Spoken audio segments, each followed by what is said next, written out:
বন্ধুরা, এই হচ্ছে দামোদর নদী। দেখো এখনকার অবস্থা, জল অল্প একটুখানি নিচে পড়ে আছে। আর এটাই বন্যার সময় কি অবস্থা হয় সেটা তোমাদের দেখাবো, যদি এই বছর বন্যা হয়। কারণ এখানে তো প্রতি বছরই প্রায় বন্যা, তাই না? এই দেখো এখন সব রাস্তা মানে ঘাস জন্মে আছে, এখনো কিছুই নেই, জল দেখতে পাচ্ছ। গুড মর্নিং বন্ধুরা, আজকে আমরা এসেছি বন্যার জল দেখাতে। কি ভয়ঙ্কর অবস্থা তোমরা চিন্তা করতে পারবে না। আমাদের দেখাচ্ছি তোমাদেরকে, আগে পরে ভিডিও দেখাবো আর কি, আগে কি অবস্থা ছিল, তারপরে কি হয়েছে, আর এখন এই পরিস্থিতিতে কি আছে। ঠিক আছে, দেখো, বন্ধ করো। দেখাচ্ছি। আগে দেখেছিলাম আমাদের গ্রামে হচ্ছে তোমার বৃষ্টির জলে হয়েছিল, এটা দামোদর জলে এটা হচ্ছে। হচ্ছে ডিবিসি ছাড়া জলে কি অবস্থা সেটা দেখো তোমরা। বৃষ্টির জলে আমাদের গ্রাম সব ভেসে গিয়েছিল, সেটা নিশ্চয়ই দেখেছো। যারা দেখোনি তারা দেখো ভিডিওটা। আর এটা দেখাচ্ছি দামোদর নদীর কি অবস্থা। এই হচ্ছে দামোদর নদীর ভিতরের অংশ। নদী এখানে নয়, এটা হচ্ছে গ্রাম, ভিতরের গ্রাম। দেখতে পাচ্ছ তো? দেখো সবই জলের তলা। এটা হচ্ছে স্কুল, প্রাইমারি স্কুল। তাহলে বুঝতে পারছো কি অবস্থা। ওই যে দেখো বাড়িগুলোর অবস্থা দেখো, এর খেলার মাঠ, গ্রাম। আর এই জল কোথায় দেখতে পেয়েছো? জলটা কোথায়? একদম এই নদীর বাঁধের গাছে। তাহলে বুঝতে পারছো কি অবস্থা। আর পার্কটা দেখো, পার্ক হাফ জলের তলায়। আর নদীটা দেখো কোথায়, নদীটা একটু দেখাও ওইখানে, একটু জুম করে দেখাও। ওই যে বন্ধুরা দূরে দেখতে পাচ্ছো, ওইটা হচ্ছে মেন নদী। ঠিক আছে, বুঝতে পারছো কতটা এসছে জল। ওই যে মেন নদী হচ্ছে এই দূরে, ওদিকের ওই বাঁধটা দেখা যাচ্ছে, একটা বাড়ি দেখতে পাচ্ছি ছোট।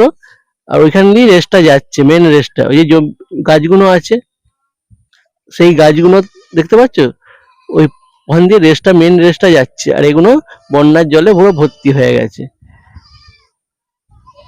ঠিক আছে বন্ধুরা, চলো আরো অন্য জায়গায় যাই, কি অবস্থা সেখানে দেখি। দেখো বন্ধুরা, এই হচ্ছে দামোদর। আগের একটা ভিডিওতে তোমাদের দেখিয়েছি, আগের একটা ক্লিপে, যে জল শুকনো অবস্থায় কীরকম, অল্প জল অবস্থায়। আর এখন সেটা দেখে নাও। দেখতে পাচ্ছ দামোদরের অবস্থা। এখনও জল উঠতে অনেক বাকি আছে, আরও যদি জলের চাপ বাড়ে আরও উঠে যাবে এই জমিগুলোতে। এই হচ্ছে উদয়নারায়ণপুর ব্রিজ।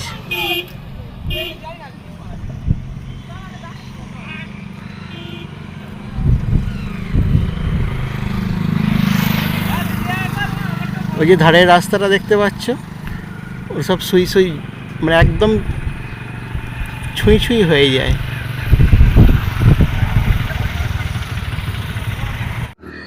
দেখো বন্ধুরা, আগের যে ভিডিওটা ফুটেজে আমি দেখিয়েছি কীরকম অবস্থা ছিল, আর বন্যার জলের কী অবস্থা। তাহলে বুঝতে পারছো কতটা পরিমাণ জল এখানে বাড়ছে, কতটা পরিমাণ বেড়েছে। আর কোথায় নদী আর কোথায় এই যে জমি দেখো, এইগুলো দেখিয়েছিলাম না আগে, সব জমি, এই জল উঠছে। তাহলে এখন বুঝতে পারছো কতটা বেড়েছে জল। কি সাংঘাতিক অবস্থা, তাই না? দেখো ওইদিকের পাড়টা একটু দেখো বন্ধুদের। এক দেখো ওইদিকের পাড়টা দেখো, পুরো জল সই সই একদম, অল্প একটুখানি বাকি আছে। কি অবস্থা বুঝতে পারছো তাহলে। আমরা তো আগেই সব ভিডিওগুলো দেখালাম, দেখাচ্ছি, আশা করছি দেখতে পাচ্ছ। প্রথম তুলে দেখালাম তোমাদেরকে যে জলটা ঢোকার আগে, ছাড়ার আগের দিন কেমন ছিল সেইটা দেখালাম। তারপর ঠিক কেমন কেমন ভাবে জলটা এলো, মানে কতটা পরিবর্তন, সেইগুলো তোমাদের সাথে আমি শেয়ার করলাম। তা ভিডিওটা দুঃখজনক খুবই, কেন অনেক বাড়ি ঘরদুয়ার দেখতেই পাচ্ছ মানুষের ডুবে গেছে, তারা মানে বাড়ি ছাড়া এখন। ঠিক আছে, তা চাষের অনেক ক্ষয়ক্ষতি, অনেক কিছু হয়েছে এবং হচ্ছে, হয়তো আরও হতেও পারে যদি আবার জল ছাড়ে। তা ভিডিওটা আমি এখানেই শেষ করব, সেটাই বড়মশাই তোমাদেরকে বলছে। খুব বিপজ্জনক অবস্থা, খুবই ক্ষতি, কিন্তু বলবো, তাও বলবো ভিডিও তো ভালো লাগার এগুলো তো কথা নয়, কেন খুবই দুঃখজনক ভিডিও। তা তো যদি একটা মানে মনে তোমাদের হয় তাহলে একটা লাইক করে যেও। তা লাইক করবে, শেয়ার করো, প্রচুর মানুষের কাছে ছড়িয়ে দাও যে এরকম কি অবস্থা।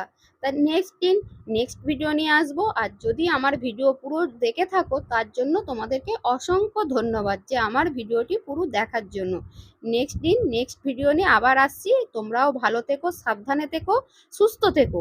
আমরাও ভালো থাকবো, সুস্থ থাকবো, স্বাভাবিকভাবে তোমাদের আবার এইভাবে ভিডিও তুলে ধরার চেষ্টা করবো। তা হ্যাঁ, এইরকম ক্ষতিগ্রস্ত জিনিস নিয়ে আর তুলে ধরার আশা করছি, চেষ্টা করব না।